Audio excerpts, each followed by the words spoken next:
Hi, this is Amy. Welcome to my podcast, Healer Within. Thank you so much for joining me today. I work as a hypnotherapist, medium, spiritual counselor, and energy healer. My sanctuary is located in Lake Stevens, Washington, just north of Seattle, but I've worked with clients all over the world via Zoom. Today, I'm going to share some brief history about my mediumship journey and bring through some wisdom from spirit. I began channeling music around the age of 8 or 9 years old. I didn't recognize this at the time. I only knew I was a dreadful piano student with severe performance anxiety and poor muscle memory who could produce melodies and unusual chord progressions effortlessly. I wrote several songs in seventh and eighth grade that caught the ear of my music teacher, who provided some music composition lessons and arranged my songs into choral pieces performed at school functions. I studied voice for about a decade through my teens and performed in local theater, a much better fit for me than pianist. Currently, I have a beautiful baby grand piano that helps me plunk out my melodies and lyrics. I prefer to play and sing in private. It's one of the ways I connect with other realms, and it gives me great peace. I'm guessing I'll use this gift in the next life or realm, as I have very little interest in performing in public during my time here on Earth. As a child, I attended a Catholic school for 9 years. The nuns and teachers were lovely, kind, gentle, and compassionate. All the things you rarely hear.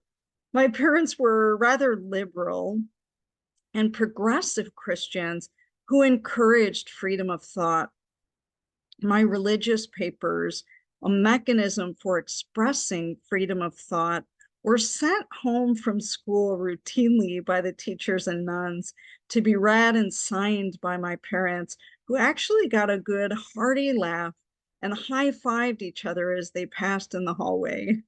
I consider myself a person of deep faith and a follower of Christ. However, I chose to step away from organized religion a long time ago, as I personally reject the political and commercial undertones, as well as the exclusive country club approach, which Jesus probably would have wanted no part of.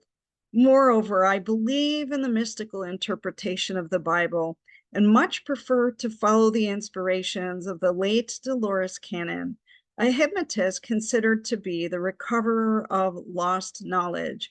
She did a magnificent job rewriting religious history, which feels so much more authentic to my soul. My space is open to all teachable souls who are willing and ready to explore what they believe, uncover their truth and formula for life that promotes the greatest level of self-healing. In my early 40s, I had a near-death experience that transformed my life.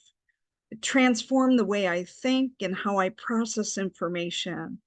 It felt as if my soul skyrocketed out of my physical body and was suspended in space. I could hear, feel, and sense it, but not see the experience.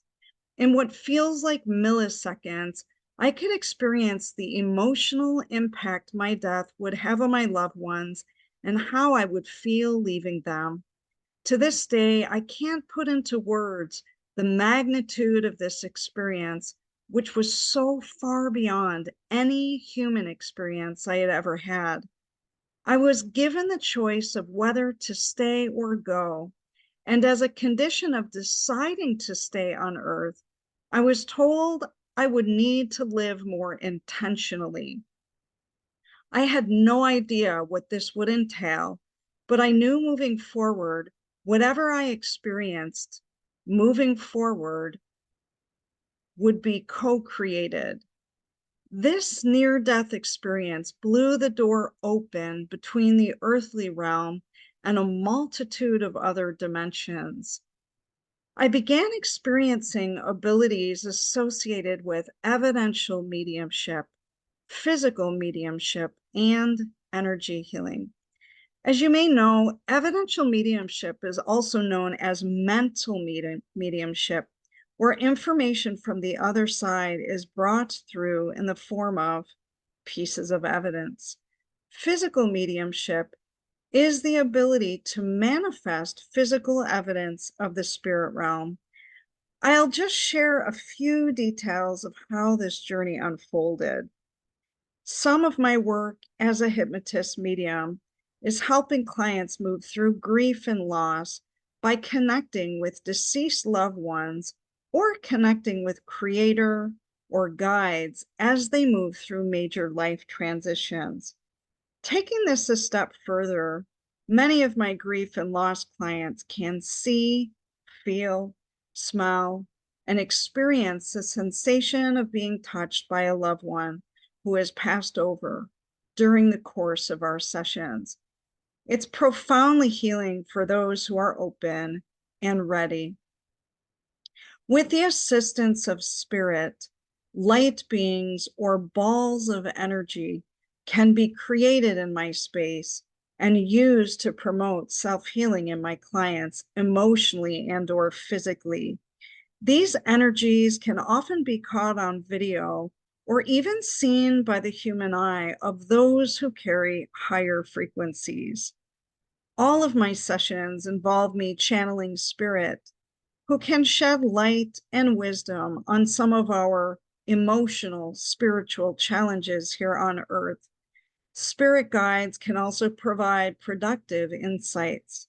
I do think these strong connections help my clients self-heal more quickly. So here's a few things Spirit has brought through over the last couple seasons of my work. What does Spirit say about time? There's no such thing as wasted time. In fact, at any given time, we are exactly where we need to be to learn the lessons and teachings that provide the wisdom our soul needs to evolve beyond our current state. Since our souls are immortal and time doesn't exist, anything we don't finish here is continued in the next realm. So pump the brakes on feeling as if time is slipping away, or it's too late, or you failed in some way to adhere to the ideal benchmarks in your life. Your soul is on a continuous path as it moves through countless dimensions and lifetimes. What does Spirit say about karmic debt? Well, this ties into lessons and teachings here on planet Earth that empower us to transcend to a higher frequency state of being, as well as higher frequency dimensions when the time comes. The motivation and purpose for heeding the wisdom of each lesson is knowing it need not be repeated here on Earth or anywhere else. I've always believed the universe continues to deliver the same lessons in different forms and storylines until we absorb the wisdom, so much so that it inspires needed change. This can take many forms: shifts in thinking, feeling, believing, responding, and behaving, or making choices. According to Spirit, what is the most impactful way to inspire healing in others? It's to release your own lower frequency patterns. This includes self-loathing, self-blame, self-limiting beliefs, self-sabotaging behavior, anger, resentment, fear, and any other heavy feelings that block gratitude, joy, peace, and abundance.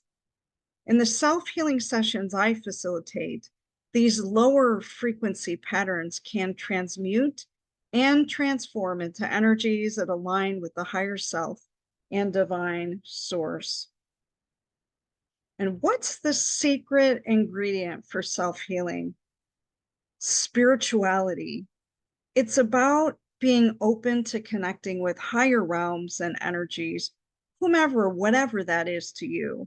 It's about seeing yourself through a spiritual lens as a soul first in human form versus just looking through the 3D lens with which we are accustomed.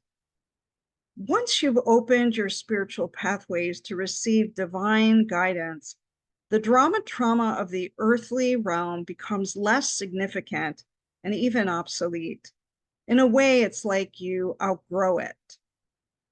And according to Spirit, what is the purpose of being born into an emotionally turbulent family? Well, you may have heard the theory that our soul chooses our life circumstances before we come to Earth, including our personality, physical form, and family. This is a difficult concept to imagine, and it's been proposed by many, many spiritualists, hypnotists, and other spiritual leaders across time. However, if we suspend judgment and entertain this idea, we might see this life as a kind of learning experience or experiment. I often challenge my clients to see themselves as a sort of mentor to their parents or siblings who carry lower frequency patterns. Even for those who see little progress in their family of origin, perhaps the lessons and teachings may be of latent value in the next life or realm. I believe part of our healing journey is to gift back to our soul all the things we deeply deserved in our earlier beginnings, but never received. Focusing on inner healing versus trying to fix others or convince others of their fallen ways has proven much more productive. If we lean into our chosen family and soul tribe, rather than fixating on our Earth family's deficits, our heart tends to heal more quickly. It's always about where we choose to place our focus. I hope this has been helpful. I appreciate you listening to my podcast, Healer Within. Again, my name is Amy. You can find me on my website at sensoriumhypnosis.com, SENSORIUM hypnosis.com. There you will find information about self-healing sessions, blogs, links to free guided healing meditations, and other recordings. Until next time, sending you waves of light, love, and healing energy. Have a wonderful day. And again, thanks so much for listening.